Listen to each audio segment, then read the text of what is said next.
Bonsoir tout le monde, je suis André Mizza, je reviens de l'Italie. Je voudrais dire que la révolution africaine est en marche. Personne ne peut plus l'arrêter. Si la France est la 6e puissance mondiale, c'est grâce à l'Afrique. Cette France, pour remercier les Africains, les terrorise, les humilie, les chasse, leur impose la monnaie, leur impose les dictateurs.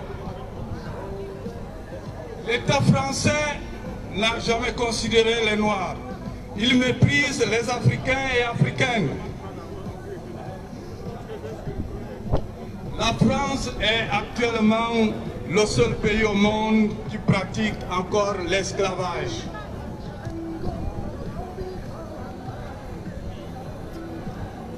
Les gens vont dire que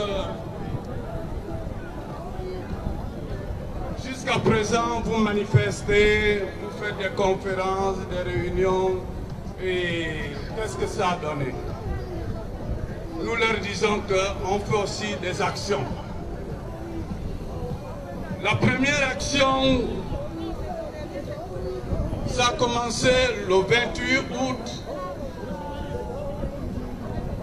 2020. Donc, les Africains et Africaines et tous les Noirs qui se trouvent en Italie ont décidé de boycotter les produits français dans le monde entier.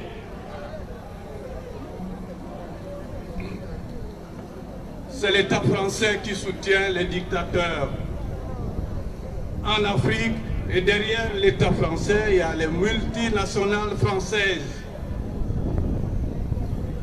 qui sont là pour piller nos richesses.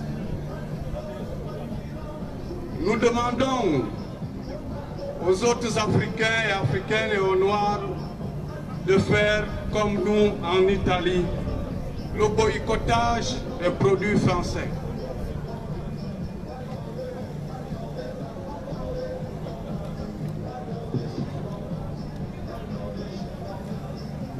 Si les Africains n'acceptent plus d'acheter les produits français, les produits des multinationales françaises, vous allez voir que d'ici un an, ils vont commencer à fermer leurs usines et ils seront obligés de nous appeler pour un vrai dialogue.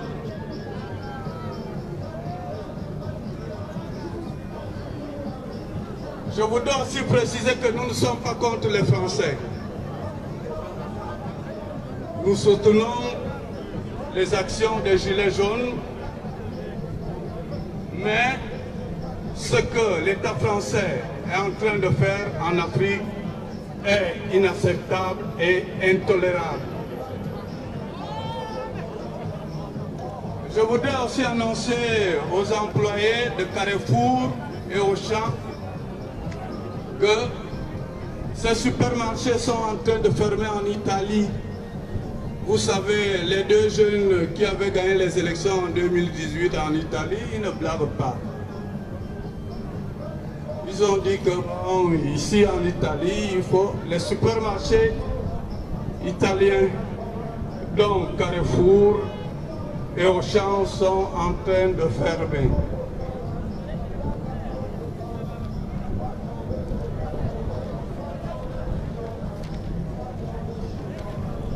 Est-ce que nous devons demander la permission de quelqu'un pour être libre?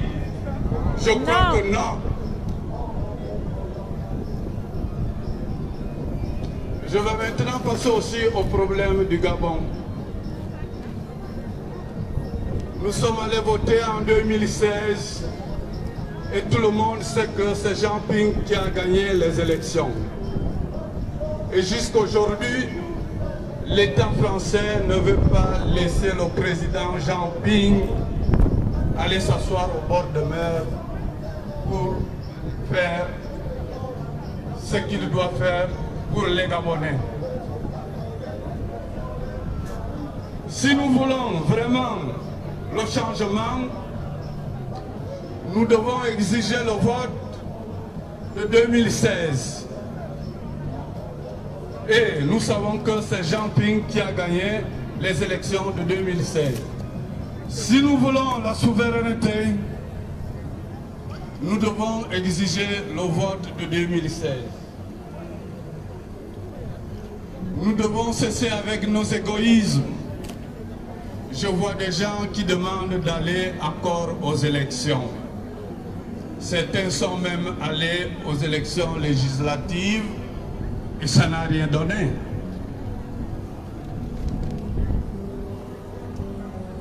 Alors, nous avons deux choix.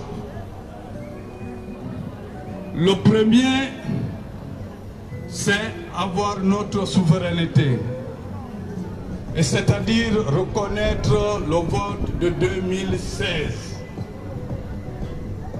Le deuxième, c'est renoncer à la souveraineté. Et c'est suivre l'agenda de France-Afrique et l'État français. Et là, on est perdant. Je remercie tout le monde.